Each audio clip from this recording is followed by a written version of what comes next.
Bismillahirrahmanirrahim. Assalamualaikum warahmatullahi wabarakatuh. Apa kabar anak-anakku semuanya? Alhamdulillah, subhanallah, masya Allah, tabarakallah. Semoga semuanya dalam keadaan sehat walafiat. Amin ya Allah ya rabbal alamin. Alhamdulillah, bertemu lagi dengan Parija pada mata pelajaran Pendidikan Agama Islam atau PAI yang kurtilas, di mana untuk pertemuan hari ini Parijal akan menyampaikan pelajaran ke-10, tema ke-10, yaitu meneladani para nabi dan ashabul kahfi, ya. Di temanya meneladani para nabi dan ashabul kahfi. Nah, adapun untuk pokok bahasan pada pertemuan hari ini, yang pertama Parijal akan membahas kisah dari keteladanan Nabi Yunus alaihissalam. Yang kedua, kisah keteladanan Nabi Zakaria alaihissalam. Yang ketiga, keteladanan Nabi Yahya alaihissalam. Yang keempat, keteladanan Nabi Isa alaihissalam. Dan yang terakhir, kisah keteladanan dari ashabul kahfi, ya. Jadi ada 5 pokok bahasan, ini sengaja dipadatkan, ya, yang akan Parija sampaikan. Ini kisah keteladanannya pun hanya poin-poin pokoknya saja, ya, supaya kalian mudah menghafal. Kita lihat yang pertama, kisah keteladanan dari Nabi Yunus alaihissalam, ya. Kita lihat poin yang pertama, Nabi Yunus bin Matta, ya. Nabi Yunus bin Matta ini diutus oleh Allah Subhanahu wa taala untuk berdakwah kepada penduduk Ninawa. Ya, jadi nama kaumnya adalah Ninawa yang terletak di wilayah Mosul, Irak. Ya, jadi Nabi Yunus itu menyebarkan dakwahnya itu di daerah Irak. Tepatnya adalah kepada penduduk Ninawa atau kaum Ninawa. Kemudian kaum Ninawa ini tidak mau menyembah Allah, mereka tetap memilih menyembah berhala, ya. Setelah Nabi Yunus mengajak bahwa yang harus disembah itu hanyalah Allah, tetapi mereka tetap menyembah berhala, kaum Ninawa tersebut. Kemudian yang ketiga, kaum Ninawa mendustakan, mengolok-olok dan menghina Nabi Yunus alaihissalam, ya. Malah menghina Nabi Yunus, ya, mengolok-olok Nabi Yunus alaihissalam. Yang keempat, Nabi Yunus akhirnya apa? Marah dan meninggalkan kaumnya, ya. Nabi Yunus marah karena diolok-olok, kemudian mereka tetap menyembah berhala, tidak mau menyembah Allah. Akhirnya Nabi Yunus meninggalkan kaum Ninawa, padahal Allah belum mengizinkannya. Ini tanpa seizin Allah, ya. Dan akhirnya Nabi Yunus pergi ke tepi laut, ya, dan menaiki kapal, ya. Kemudian Allah mengirimkan ikan paus besar untuk menelan Nabi Yunus alaihissalam, ya. Jadi ceritanya ini Nabi Yunus setelah meninggalkan kaumnya. Kenapa kaumnya ditinggalkan? Karena mereka yang pertama tetap menyembah berhala, tidak mau menyembah Allah. Kemudian yang kedua, mereka malah mendustakan, mengolok-olok dan menghina Nabi Yunus, yang membuat Nabi Yunus alaihi salam marah, ya. Yang pada akhirnya Nabi Yunus alaihissalam marah meninggalkan kaum Ninawa. Naik kapal pergi ke tepi laut, kemudian di tengah perjalanan terjadi ada ombak besar yang mengharuskan apa? Beban dari kapal tersebut jangan sampai apa? Berat, harus ringan.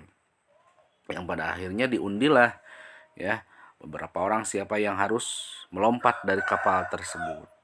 3 kali diundi, nama yang keluar adalah Nabi Yunus alaihi salam, yang pada akhirnya Allah mengirimkan ikan paus besar untuk menelan Nabi Yunus. Nabi Yunus melompat dari kapal tersebut, langsung ditelan oleh ikan paus besar itu, ya, yang dikirimkan oleh Allah. Dan Nabi Yunus ini berada dalam 3 kegelapan, yaitu kegelapan di dalam perut ikan, kegelapan di lautan, dan kegelapan pada malam hari, ya. Ditelan langsung masuk ke perut dari ikan paus tersebut, ya. Makanya di dalam perut ikan paus tersebut tidak henti-hentinya Nabi Yunus alaihissalam memanjatkan permohonan ampun dan permohonan maaf kepada Allah Subhanahu wa taala. Itu keteladanan Nabi Yunus. Berarti kata kuncinya yang tadi keteladanan Nabi Yunus, kalian yang pertama jangan sampai kalian tidak sabar. Ya. Kita harus bersabar ya menghadapi cobaan apapun ya. Ini Nabi Yunus membuktikan sendiri, beliau marah karena kaumnya tidak mau mengikuti ajarannya, yang pada akhirnya apa? Allah menghukumnya dengan ditelan oleh ikan paus besar ya. Nah, keteladanan tadi yang kedua, kita harus kalau berbuat kesalahan memohon ampun, bertobat kepada Allah, Nabi Yunus. Kemudian yang kedua, kisah keteladanan Nabi Zakaria alaihissalam. Nabi Zakaria mendapat keturunan ketika sudah berusia tua, berusia 90 tahun. Bahkan kalau misal secara medis ya, istrinya itu sudah tidak akan bisa memiliki keturunan ya. Tetapi Nabi Zakaria dan istrinya terus-menerus berdoa kepada Allah, tidak henti-hentinya meminta agar diberikan keturunan. Yang pada akhirnya, poin yang kedua, Allah memberi tanda-tanda kehamilan istri Nabi Zakaria. Apa tandanya? Mulut dari istri Nabi Zakaria itu tidak akan bisa berbicara selama 3 hari. Jadi hanya menggunakan bahasa isyarat. Dalam arti Allah memerintahkan kepada istri Nabi Zakaria untuk senantiasa terus-terusan berzikir kepada Allah. Kemudian Nabi Zakaria dan istrinya terus berdoa kepada Allah agar diberikan keturunan. Meskipun usianya sudah lanjut. Akhirnya diberikanlah seorang putra yang langsung diberikan nama oleh Allah, yaitu Nabi Yahya. Ya, Nabi Yahya. Putra Nabi Zakaria. Yang diharapkan Nabi Yahya akan bisa melanjutkan perjalanan dakwah Nabi Zakaria. Nabi Zakaria diserahi amanah ya, untuk melindungi Maryam binti Imran. Ya. Kemudian yang keenam, Nabi Zakaria mendatangi Maryam. Jadi sebelum dikaruniai seorang anak, yaitu sebelum lahir Nabi Yahya, Nabi Zakaria itu diberikan amanah untuk melindungi Maryam binti Imran yang merupakan saudaranya. Nah, Nabi Zakaria ini mendatangi Maryam yang sedang sholat atau ketika sujud di mihrab, di mana di depannya terdapat berbagai buah-buahan musim panas. Padahal waktu itu masih musim dingin. Ini bukti kekuasaan Allah Subhanahu wa taala. Ketika musim dingin malah banyak sekali buah-buahan. Ya, di depan Maryam itu banyak sekali buah-buahan musim panas. Ya, bukti keagungan Allah Subhanahu wa taala. Berikutnya kisah keteladanan Nabi Yahya, ini putra dari Nabi Zakaria ya. Poin yang pertama, Nabi Yahya adalah anak dari Nabi Zakaria. Kemudian yang kedua, Nabi Yahya adalah seorang yang cerdik. Ini keunggulan dari Nabi Yahya, seorang yang cerdik, pandai dan berbakti kepada kedua orang tua. Kemudian yang ketiga, Nabi Yahya terkenal sebagai seorang nabi yang teguh pendirian dalam berdakwah. Ya, teguh pendirian dalam berdakwah. Contohnya apa? Tetap memberikan larangan kepada Raja Herodus, raja pada waktu itu, yang ingin menikahi anak tirinya yang bernama Herodia. Ini perbuatan yang dilarang oleh agama Islam. Ya, seorang ayah menikahi anaknya. Ya, tetapi apa? Nabi Yahya tetap memberikan larangan ya kepada raja tersebut, karena itu merupakan hal yang salah. Nah, kita harus bisa mengambil keteladanan dari Nabi Yahya, yaitu memiliki sikap yang tegas untuk mengatakan yang benar itu adalah benar dan yang salah itu tetaplah salah kepada siapapun ya. Meskipun yang melakukannya itu adalah seorang raja, kalau itu salah katakan salah ya. Kalau itu benar katakan benar. Itu keteladanan Nabi Yahya. Berikutnya kisah keteladanan Nabi Isa alaihissalam. Nabi Isa diutus untuk menyebarkan dakwah kepada Bani Israel ya di Palestina. menyebarkan dakwahnya itu Nabi Isa adalah di Palestina.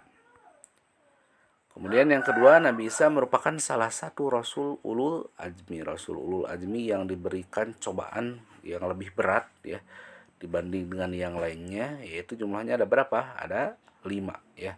Parja sering menyingkatnya dengan Mimin ya. Muhammad, kemudian Isa, kemudian Musa, Ibrahim dan Nuh. Itu Rasul Ulul Azmi. Kemudian yang ketiga, Nabi Isa ini lahir pada tahun 622 sebelum Hijriah atau sebelum Masehi. Yang keempat, dalam Al-Quran Nabi Isa disebut Isa bin Maryam ya, atau Isa al-Masih. Isa bin Maryam karena Nabi Isa itu putra dari Maryam. Dan disebut sebanyak 25 kali dalam Al-Quran. Yang kelima, Nabi Isa diangkat menjadi nabi pada tahun 29 Masehi. Diangkat menjadi nabi. Ya. Mukjizat Nabi Isa yang diceritakan dalam Al-Quran surat Al-Maidah ayat 110 diantaranya dapat berbicara dengan manusia ketika masih bayi. Kemudian yang kedua, dapat menyembuhkan orang yang buta sejak lahir. Yang ketiga, dapat menyembuhkan orang yang berpenyakit lepra. Ya, itu diantara mukjizat Nabi Isa alaihissalam. Hikmah dan suri teladan Nabi Isa yang harus kita contoh. Yang pertama, kita harus menjaga kehormatan diri, orang tua dan keluarga. Ya, menjaga kehormatannya. Yang kedua, kita harus berani berkata yang benar. Ya. Yang ketiga, kita harus meyakini bahwa Nabi Isa adalah seorang Rasul. Yang keempat, kita harus meyakini bahwa Nabi Isa diberikan wahyu berupa kitab suci Injil. Ya. Yang kelima, kita harus menyembah Allah. Kemudian yang keenam, kita harus yakin bahwa orang yang takwa pasti dilindungi oleh Allah. Seperti Nabi Isa yang dikejar-kejar pasukan Romawi, ya, yang sekarang oleh orang-orang Kristen itu dijadikan sebagai Tuhan mereka, padahal itu bukan Nabi Isa ya. Ketika dikejar-kejar Romawi, Allah menyelamatkan Nabi Isa, diangkat oleh Allah Subhanahu wa taala ke langit. Yang terakhir, kisah keteladanan Ashabul Kahfi ya. Siapa itu Ashabul Kahfi? Ashabul Kahfi itu adalah menceritakan 7 orang pemuda dan seekor anjing yang ditidurkan oleh Allah Subhanahu wa taala selama 309 tahun. Ya, 309 tahun. Sangat lama sekali ini, 3 abad lebih, ya. Yang kedua, mereka hidup di negeri Sam yang dikuasai bangsa Romawi. Berarti hidupnya di lingkungan orang-orang penyembah berhala. Nama gubernur Romawi pada saat itu adalah Dakianus yang terkenal sangat kejam sekali. Ya. Siapa yang tidak menurut kepada Dakianus pasti akan dibunuh. Dakianus akan menghukum siapa saja yang tidak menyembah berhala seperti dirinya. Jadi mewajibkan semua yang hidup pada zaman Romawi tersebut harus menyembah berhala seperti yang dilakukan oleh Dakianus. Kemudian yang kelima, Ashabul Kahfi meyakini bahwa yang berhak disembah itu hanyalah Allah. Ya, ini ada kecuali dari 7 orang pemuda ini tidak mau menyembah berhala, tidak mau mengikuti Dakianus. Ya. Kemudian Ashabul Kahfi ini bersembunyi di dalam gua. Ya. Karena 7 orang pemuda ini menentang Dakianus. Akhirnya bersembunyi di dalam gua dan memohon perlindungan kepada Allah Subhanahu wa taala. Ya. Nah, memohon perlindungannya, masuk ke dalam gua, kemudian Allah menidurkan selama 309 tahun. Ya. Sampai-sampai mereka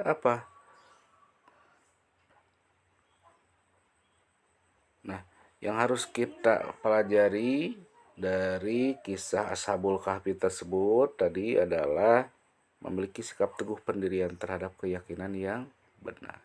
Ya. Jadi karena yakin 7 orang pemuda ini bahwa yang harus disembah itu hanyalah Allah, mereka terus-terusan berdoa di dalam gua sampai-sampai ke tiduran. Selama 309 tahun akhirnya salah satu dari mereka pergi keluar ya, pergi keluar gua tersebut ingin membeli makanan, membawa uang. Ketika dikasih uang terhadap pedagang, uang tersebut sudah tidak berlaku kembali. Pada waktu itu raja dari kerajaan Romawi sudah mengalami pergantian ya, bukan sama orang yang dolim lagi. Saking lamanya mata uang sudah tidak berlaku, kepemimpinan sudah berganti ya. Akhirnya mereka diselamatkan atas pertolongan Allah Subhanahu wa taala ya. Harus memiliki sikap teguh pendirian terhadap keyakinan yang benar. Nah, sebelum diakhiri ini ada tugas terlebih dahulu. Coba kalian kerjakan latihan soalnya di buku paket PI halaman 112 bagian A ya. Nomor 1 dan sampai 5. Nomor 1 sampai 5 bagian A-nya saja ya. Tugas dikirim ke Parija dalam bentuk foto ya. Terima kasih. Jadi sekali lagi kita harus bisa meneladani dari kisah para nabi dan kisah Ashabul Kahfi yang barusan Parija sampaikan. Ada kisah keteladanan Nabi Yunus, kemudian kisah keteladanan Nabi Zakaria, kemudian kisah keteladanan dari Nabi Yahya, dan kisah keteladanan Nabi Isa, serta keteladanan dari Ashabul Kahfi ya. Mudah-mudahan apa yang disampaikan Parija bermanfaat. Kita akhiri dengan bacaan hamdalah sama-sama. Alhamdulillahirabbil alamin. Akhirul kalam. Wassalamualaikum warahmatullahi wabarakatuh.